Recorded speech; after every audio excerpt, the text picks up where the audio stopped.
आज Doubtnut app download करें। Doubtnut पर अपने सभी गणित, रसायन विज्ञान, भौतिक विज्ञान और जीव विज्ञान के डाउट्स का करो सफाया। बस प्रश्न की फोटो खींचो, एक ही प्रश्न को क्रॉप करो और तुरंत वीडियो सोल्यूशन पाओ। अभी डाउनलोड करें। देखिए, क्वेश्चन हमारे पास है कि यंग के द्विस्लिट के प्रयोग में व्यतिकरण चित्र पर क्या प्रभाव पड़ेगा यदि हमारे पास कंडीशंस दिए हुए हैं।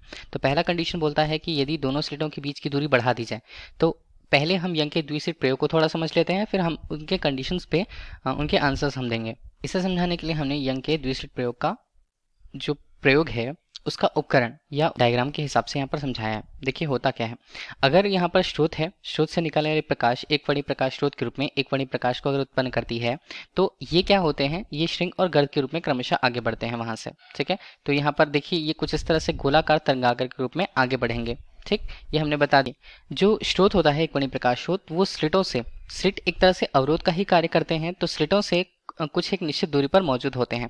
अब देखिए, अगर नियत दूरी पर मौजूद है तो उससे निकलने वाली प्रकाश जो होती है वो गोलाकार तरंगाग्र के रूप में होती है। तो हमने जो डॉटेड लाइन्स यहाँ पर बना रखी है वो तरंगों के लिए उसके गर्त की स्थिति को, और जो जो सतत लाइन यहाँ पर होती है उसे हम श्रृंग के रूप में प्रदर्शित करते हैं। तो गर्त श्रृंग और गर्त के रूप में आगे बढ़ते हुए स्लिटों तक पहुंचती है।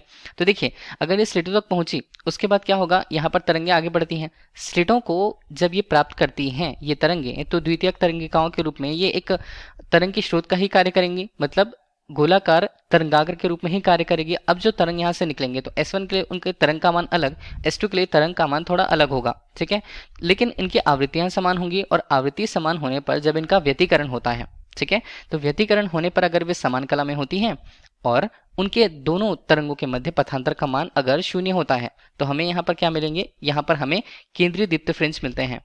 तो ये स्थिति केंद्रीय दीप्त फ्रिंज की होती है। ठीक है, केंद्रीय दीप्त फ्रिंज में जो तीव्रता होती है उस पैटर्न की, व्यतिकरण पैटर्न की, वो सबसे अधिकतम होती है। इसी तरह से अगर हम ऊपर की तरफ जाएं, ठीक है, नीचे की तरफ और जाएं हम, तो इस तरह से हमें क्रमागत रूप से दीप्त और अदीप्त फ्रिंजें मिलती हैं। तो केंद्रीय दीप्त फ्रिंज के कुछ दूरियों पर जाने पर हमें अदीप्त फ्रिंज भी मिलते हैं जहां पर तीव्रता का मान न्यूनतम होता है। ठीक है, तो इस तरह से हमने दो स्थितियां बता रखी हैं यहाँ पर। एक बिंदु O हमने बताया जो केंद्रीय दीप्त फ्रिंज की स्थिति को बताता है, और बिंदु P हमने बताया जो अदीप्त फ्रिंज की स्थितियों को बताता है। ठीक है, ये हुआ यंग का जो द्विस्लिट प्रयोग है कुछ इस तरह से। अब हम देखते हैं कि अगर यहाँ पर पर्दा है और स्लिट है तो दोनों के मध्य जो दूरी होती है उसे हमने क्या लिया, उसे हमने यहाँ पर कैपिटल D से व्यक्त कर दिया। ठीक है, इसी तरह स्लिटों के मध्य की दूरी को अगर हम प्रस्तुत करें तो स्मॉल d से हम व्यक्त करेंगे, और आपतित होने वाले प्रकाश के लिए अगर हम उसके तरंग दैर्ध्य को लैम्डा से प्रदर्शित करें तो केंद्रीय दीप्त फ्रिंज की जो चौड़ाई यहाँ पर हमें प्राप्त होगी तो वो बीटा के रूप में हमारे पास मिलती है लैम्डा कैपिटल D बटे स्मॉल d के रूप में। ठीक है, तो ये फ्रिंज की चौड़ाई को, केंद्रीय दीप्त फ्रिंज की चौड़ाई को प्रदर्शित करती है, और व्यतिकरण पर सभी फ्रिंजों की चौड़ाइयां समान होती हैं। ठीक है, अब इसी आधार पर हमारे पास ऑप्शंस दिए हुए हैं, जो कंडीशंस दिए हुए हैं उनमें से हमें देखना है। तो पहला हमारे पास है कि यदि दोनों स्लिटों के बीच की दूरी बढ़ा दी जाए तो व्यतिकरण चित्र किस तरह का होगा।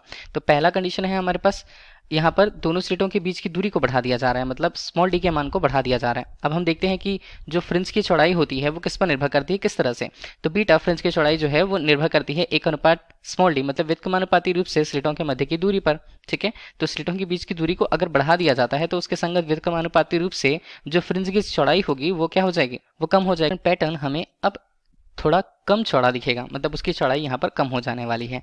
दूसरा है कि स्रोत को अगर स्लिटों की ओर सरकाया जाता है, तो देखिए जहाँ यहाँ स्रोत की और स्लिटों के मध्य की दूरी की बात की जा रही है, तो अगर दूसरी कंडीशन के हिसाब से हम देखें तो व्यतिकरण प्रतिरूप को अगर हमें बिल्कुल तीक्ष्ण रूप से, या हम बोलते हैं सुस्पष्ट रूप से अगर हमें देखना है, शर्त यह होती है कि ये स्मॉल s है, ये है कैपिटल S, जिसका मान, जिस अनुपात का मान लैम्डा बटे स्मॉल d के मान के क्या होना चाहिए, कम होना चाहिए। तो देखिए एक कंडीशन यहाँ पर है। अब इनमें दिए गए पदों को हम समझा दें तो स्मॉल s हमें क्या बता रहा है, स्मॉल s हमें बता रहा है कि स्रोत के लिए, जो स्रोत यहाँ पर है, स्रोत की चौड़ाई कितनी है।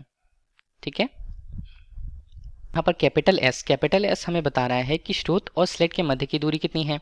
देखिए, अगर हमें प्रतिरूप, व्यतिकरण का प्रतिरूप अगर हमें बहुत सुस्पष्टता से और तीक्ष्ण रूप से चाहिए होगा तो हमें क्या करना होगा, हमें जो स्मॉल s बटे कैपिटल S का जो मान है उसे लैम्डा बटे स्मॉल d के मान से कम ही होना होगा। अब देखिए, जैसा कि यहाँ दूसरे टर्म पर बोला जा रहा है, दूसरे कंडीशन पर बोला जा रहा है कि स्रोत और स्लिट की दूरी को हम कम कर दें। ठीक है। तो अगर ये दूरी का मान s का मान यहाँ पर कम होने लगेगा तो आप ध्यान दीजिएगा कि स्मॉल s बटे कैपिटल S का जो अनुपात होगा यहाँ पर s के मान के कम होने से ये अनुपात का मान जो है ये कुल मिलाकर के जो अनुपात का मान है वो बढ़ने लगेगा। ठीक है, ये अनुपात का मान बढ़ने लगेगा चूंकि हमें इस अनुपात के मान को कम चाहिए होगा। ये अनुपात का मान कम से कम हो, लेकिन ये कम से कम अगर नहीं होगा तो यहाँ पर हम कह सकते हैं कि व्यतिकरण प्रतिरूप इस अवस्था पर स्पष्टता और तीक्ष्ण रूप से प्राप्त नहीं हो सकता है। ठीक है, क्योंकि यहाँ पर जो व्यतिकरण प्रतिरूप बनेंगे वे एक दूसरे के ऊपर बनने लगेंगे, मतलब ये कहीं ना कहीं ओवरलैप होने लगेंगे। ठीक है, तो इसलिए इस दूरी को कम से कम होना चाहिए। तो इसका मतलब है कि स्रोत को स्लेटों की ओर अगर सरकाया जाए तो व्यतिकरण प्रतिरूप हमारे लिए कम तीक्ष्णता के और कम तीव्रता के प्राप्त होंगे। ठीक, तीसरा कंडीशन है कि पर्दे को स्लेटों से दूर अगर हटाया जाए तो हम तीसरे कंडीशन को डायरेक्टली यहाँ ही समझ लेते हैं कि हमारे पास जो सूत्र है बीटा, ये क्या होता है लैम्डा कैपिटल डी बटे स्मॉल डी। अभी ये बोला जा रहा है कि जो पर्दा है उसे स्लेटों से अगर दूर हटाया जाए, मतलब डी का मान यहाँ पर क्या किया जाए, डी का मान बढ़ाया जाए, तो डी के संगत जो बीटा का मान है वो भी क्या हो जाएगा, वो भी बढ़ जाएगा क्योंकि अनुक्रमानुपाती रूप से संबंध रखता है। इस तरह से फ्रिंज की चौड़ाई तीसरी स्थिति पर हम कह सकते हैं कि वो बढ़ जाएगी।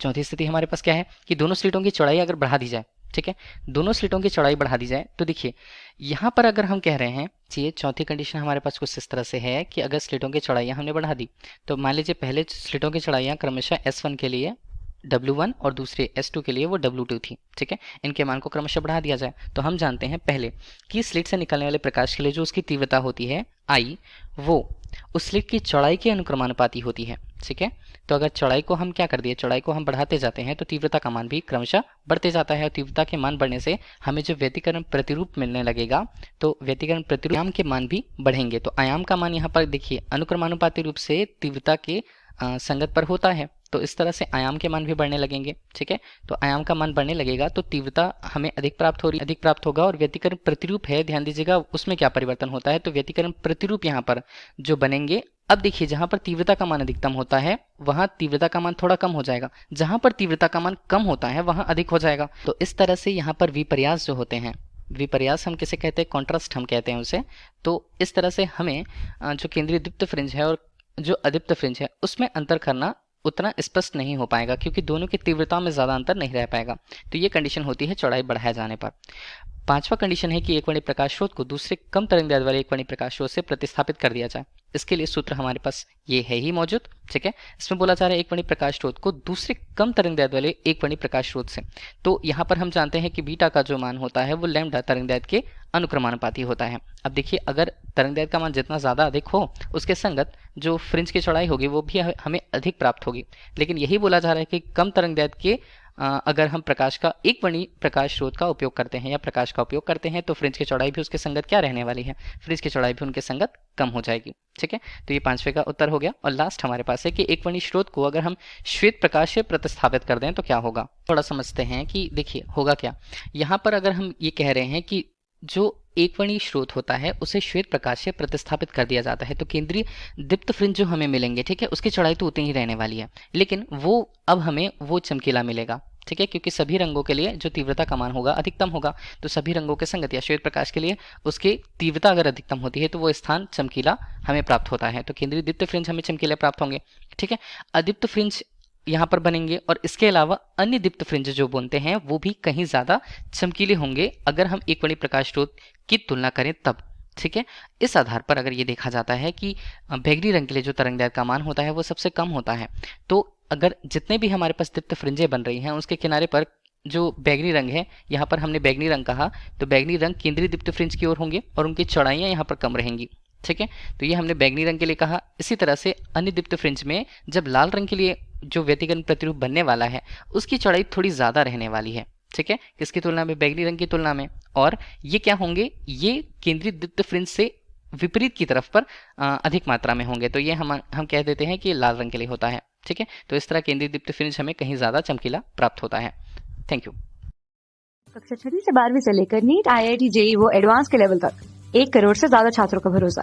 आज ही डाउनलोड करें डाउटनेट ऐप या व्हाट्सएप करें अपने सारे डाउट्स 8400 400 400 पर।